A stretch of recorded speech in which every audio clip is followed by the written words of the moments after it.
everybody. It's Kim West on the Gentle Parenting Show, and today is going to be another one of my solo episodes. And I am going to talk about, or I'm going to answer the question: is there such a thing as a no cry sleep solution, where there are, or a tear free sleep training solution? And the bad news is no. Um, and here, I want to explain a little bit about why that is, and then talk about what are the factors that affect crying, the amount of crying, and what we can do as a parent. So, putting yourself to sleep is a learned skill. So, it doesn't really make sense. Like, wouldn't you think like your baby just goes to sleep, just like they eat and poop? But I use this example. So remember back before pregnancy, if you're a woman listening, and definitely before having children, and let's say you had to get a really early flight, like maybe you were going to like Jamaica and you were getting the 6 o'clock flight, and why not have a fun idea like that? And you have to get up at 4 a.m. to get to the airport to get on the 6 o'clock flight, and so you say, "Oh, I'm going to go to bed really early tonight." And you go to bed at, let's say, 9 o'clock, and you say, I'm going to take a shower, maybe do a little reading, maybe a little yoga, a little meditation, whatever your thing is. But you put your head on your pillow and you still have to do something with your thoughts. Right? So harder to do when you're not super duper duper tired, right? You don't have that high sleep drive, that sleep pressure drive. So you usually are doing something. That's why many of us don't go to bed until we're super tired, so that we can fall asleep really quickly and not kind of struggle with that. And B, that's why a lot of us do things like meditate or read to get really drowsy, or a lot of people watch TV and have a timer, so they actually need to fall asleep um, with the TV on. Not that I think that's a really great sleep crutch, because it's hard when you then share a bed with somebody else and they don't like it. But I know that it's super common. So it is a skill, right, to put yourself to sleep. So just like if I had to watch TV to go to sleep and I decide to go change it, I might not start crying, although maybe I will, um, if I'm really struggling. But it'll be hard, right? I'll be frustrated. I'll have to learn another way. Okay.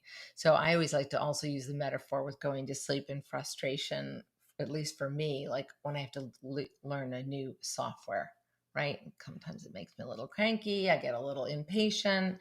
And it's like that for children when they're learning a new skill. So if you have an older child, you might have seen them, get frustrated trying to figure out, how to put the puzzle piece in the puzzle, or how to tie their shoe. That's always a really big one. Ride a bicycle without training wheels, right? So all these things take, sometimes a frustration that we have to work through. So if we teach our baby that the way to go to sleep is to be held to sleep, or fed and held to sleep, and we decide to change, right, and say, I've had it, my back is killing me, or now I find out that the minute I put you down you're starting to cry, so now I have to bring you back out and hold you more longer to go to sleep, and it's getting worse, and I got to change it. And you put them down awake because you maybe heard that that's what you needed to do, or your pediatrician told you, or your best friend told you, just do it, let them cry it out. When you put them down awake, they've never experienced that before, so they're like, what are you doing? And if they're pre-verbal, they're going to cry. And if they're verbal, like the kids in beds that you might be laying down with, and you've decided, I've had enough of that, you're going to have to figure this out on your own, and you go to leave, they're going to cry and have words for you. No, mommy, no, daddy, I can't do it. Come back, lay down with me. I don't want to, right? So there really is no way to change behavior without some kind of protest, right? So babies can't say, "What are you doing?" Like our, 2, 3, 4, 5, and on can. So it makes sense that there really is no crying sleep training method. Okay, so I know that makes sense to you guys. But here's the other part. It's like I don't like crying anybody that more than anybody else does, right? I'm a mom, I'm a family therapist, I got a big heart, and it, takes me back too. So I usually like to share with parents what are the factors that affect crying, okay, and the amount of crying, knowing that there is crying, right? There's crying and protest in our development and in our children's lives. And how can we be responsive to them while allowing them that support to learn a new skill? So for sleep, there are three things that I find affect the amount of crying. First is the age of your child. Kind of just makes sense, right? Now the younger babies usually don't cry as long or protest as long as like a 3-year-old can, right? Or a 2-year-old or a toddler, right? It sort of gets, they have like more ability to resist and protest. And then when they're in a bed, they have more ways to resist and protest, i.e., get out of the bed, right? Come out of their room. So age of your child really makes a big difference. If you wanted to ask me, like, what's the easiest age? And this would be for a child who's healthy and no underlying medical conditions, I'd say 6 to 8 months before they know how to stand up. So that's like the easy. You're like 7 nights, largely sleeping through the night, maybe 10, if you're doing a gentler approach. And then naps are like 2 to 3 weeks. And then, it gets a little harder as they get older. Never impossible, never impossible. It just gets a little harder as they learn new skills, right? Like I learned how to stand up, but I don't know how to sit back down. Just like before when they learn to roll, right? They have to learn how to roll both ways. And developmental milestones can make, particularly physical ones, make sleep a little bit more challenging, like walking as an example. That's kind of sometimes a big sleep wrecker. The child learns the milestone and they're back to their good sleep. So again, that's a little bit about age. Another thing that makes it harder to sleep coach is when you have a child under the age of 2.5 in a bed. And the reason why is the cognitive ability to understand stay in your bed all night long. And some of the beginning of impulse control that's needed is not developed until average 2.5, average, right? So, if you have a 20-month-old in a bed, it just means that they won't be understanding what you're asking them to do. You may be able to help them master putting themselves to sleep independently at bedtime, but not necessarily staying in their bed all night long. It might take several weeks instead of, 1 to 2 weeks. Okay. So sometimes that helps in expectations, right? And saying, oh, I see why this is harder for my child, right? And then kids in beds over 2.5, I think it takes more like 2 to 3 weeks for night sleep.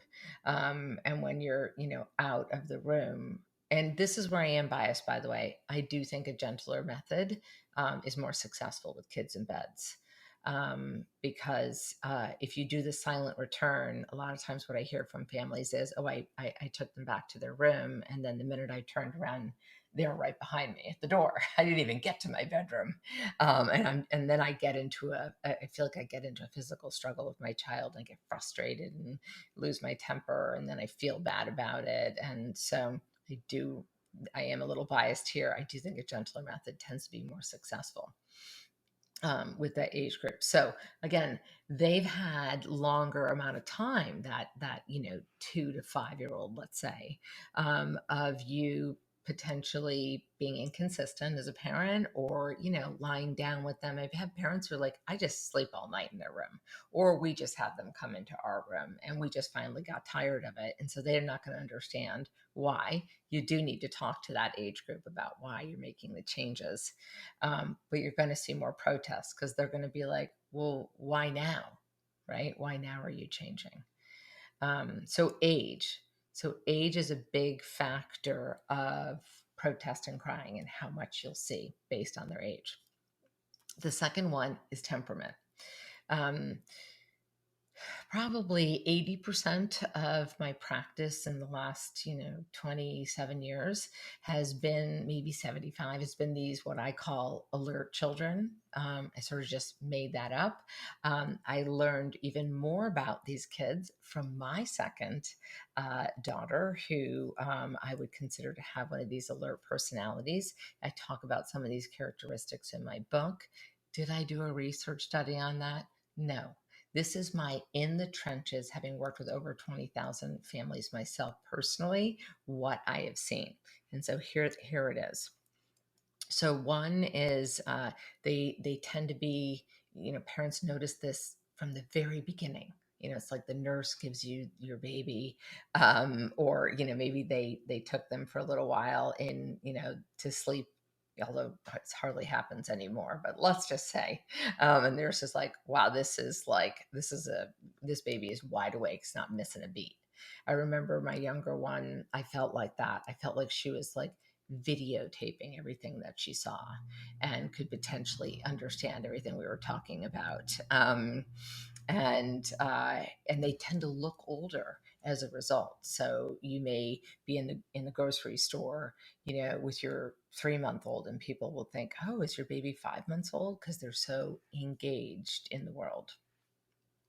They also, not always, but tend to reach physical milestones early. So when I see, if I'm at a playground and I were to see a 9 or 10-month-old walking, I don't say this out loud, but I think to myself, I bet you they have disturbed sleep, because these alert babies have more disturbed sleep. And I think it's because I think of it like this: their filter to the world is open wider than the average bear, right? So they really need more help shutting the world out. They need room darkening shades. They need it quiet. They need it just so. Right. Unfortunately, it makes them not the most adaptable sleepers when you travel. And I noticed with my younger one, she wasn't as flexible about where we slept. Like I could never like pop up a plaque and pack and play at my friend's house and have her take a nap. Like my older one, absolutely. My younger one, if I wasn't home and she wasn't in her crib, in her room, having read a story before, by 2 o'clock, there would be no nap. Right. So I learned the painful way, to always be home in time, because if child doesn't nap and mom doesn't get a break and everyone's a little cranky. So temperament. So let's see, is there anything else about the temperament? Good news about these alert kids, they tend to have slightly higher IQ, which is always wonderful. I don't know if they're brilliant. I just think they're like sharper than maybe the average pencil in a box. But it also means they're a little harder to parent, because they know what they want, when they want it, and they're willing to hold out until they get it, which means they can really dig their feet in with sleep coaching. Is it impossible?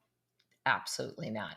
I do think these children, sometimes parents think, oh, we're going to do a cry it out method. That will be better because they're so alert, that I shouldn't stay in the room. But I actually think the opposite. This is, I've been using my gentler method, the Sleep Lady Shuffle, on these kids.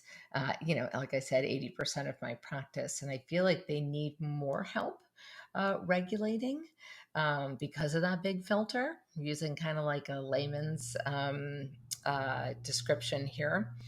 And they often need a little bit more transition time into sleep. They may need more help in that transition time. I'm not talking about like creating sleep crutches or anything like that, but these are kids that don't do well with like rushing. and rushing to go to sleep. They really need that, what Doug T.D. talks about, that emotional availability, particularly at bedtime and before sleep. So I could do a whole episode on temperament, and hopefully you'll check out my episodes with McCall Gordon where we talk about temperament and sleep. So again, as you can imagine, these alert kids, they're going to cry more. They're going to protest more. They're going to figure out in what way, particularly if they're older, you are inconsistent. Not babies, of course, but older kids, So I've definitely seen this with my own children too, right? So temperament is a factor. If you get or you hear about your friend who their baby only cried 5 minutes and slept through the night, maybe they just have an easier temperament baby, right? So don't feel badly if any of this rings true for you and you're like, oh, wow, that alert child sounds like my baby. Don't give up. Just know that it's a little harder, and that's why you'll see more protests and therefore potentially more crying. Okay. All right. So age and temperament of child. You know what? I'm even going to say temperament of parent too. So I always say pick the parent who's going to be the most consistent to be like lead sleep coach. Um, and sometimes that's the parent who's a little bit less tear sensitive than the tear sensitive one. Okay. All right. Third factor that affects the amount of crying: consistency. So I like to talk a lot about in my book and in my training programs with my coaches about the power of intermittent reinforcement. And I'm going to give you a couple examples here. So intermittent reinforcement, by the way, is the most powerful reinforcer of all behaviors, right? You can read about this in psychology, textbooks, or online. They've done research on in casinos on slot machines. Apparently, I worked with a head of a casino marketing department, and she was surprised that I knew this little study on slot machines. And that is that you put your money in, you lose, lose, lose, lose, lose, and then you happen to win, and you will stay statistically on that same machine and continue to play. When honestly, you're better off going to the next machine. But we don't. We say, oh, it's my lucky day. It's my lucky machine. I'm wearing my lucky necklace. Like, I'm going to keep going, right? Honestly, what you're better off doing is cashing in your chips and leaving, right? And being so grateful. So, and what ends up happening is it's sort of like the rat that rings the bell, and sometimes a treat drops down, and sometimes it doesn't. The rat doesn't know, like, well, what's going to happen? I never know what's going to happen, right? And so I'm going to just keep ringing the bell.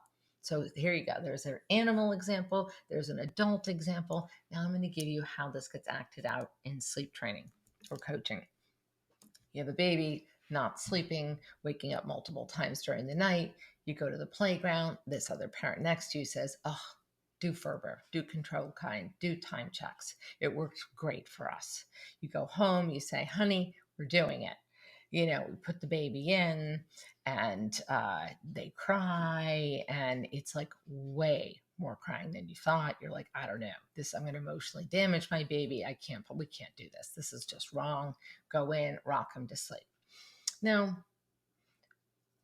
one could say you got to do that several nights in a row, at least 3.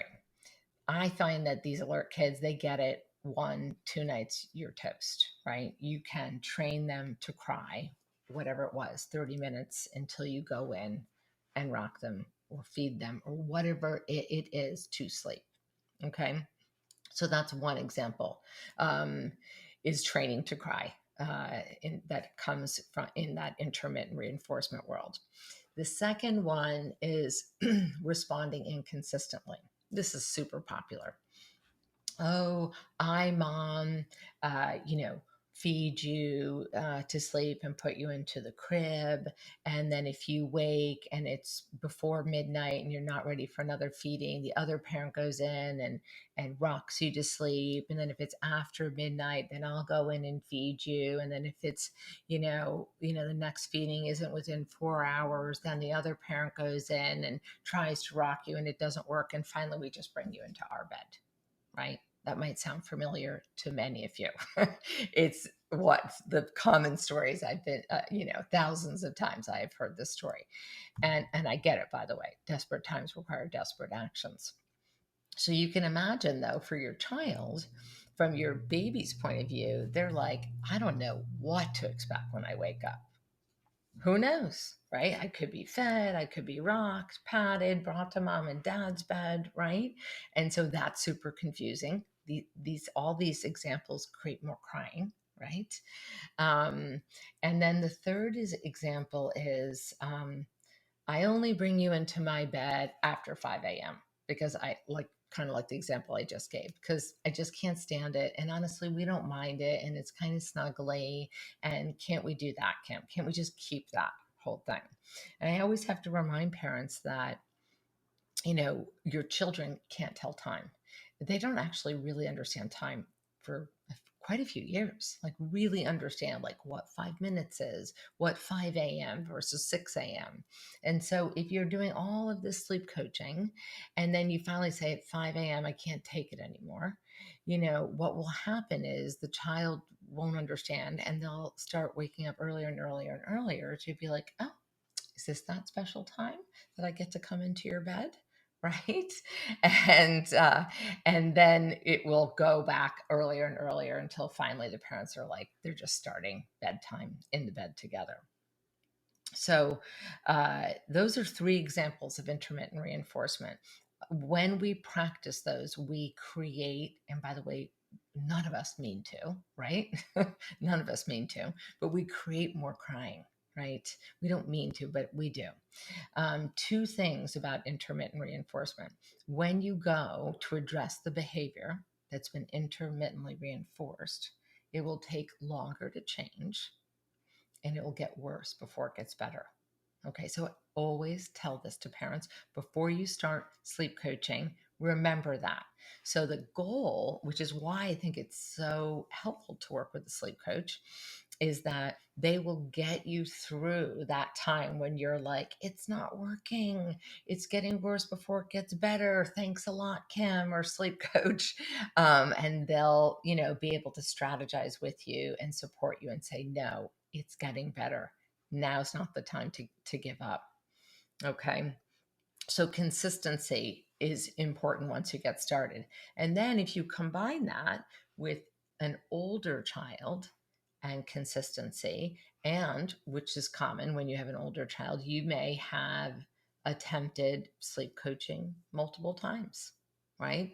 And so unfortunately, each time you sleep train and stop and try again and stop and try, it makes it a little harder.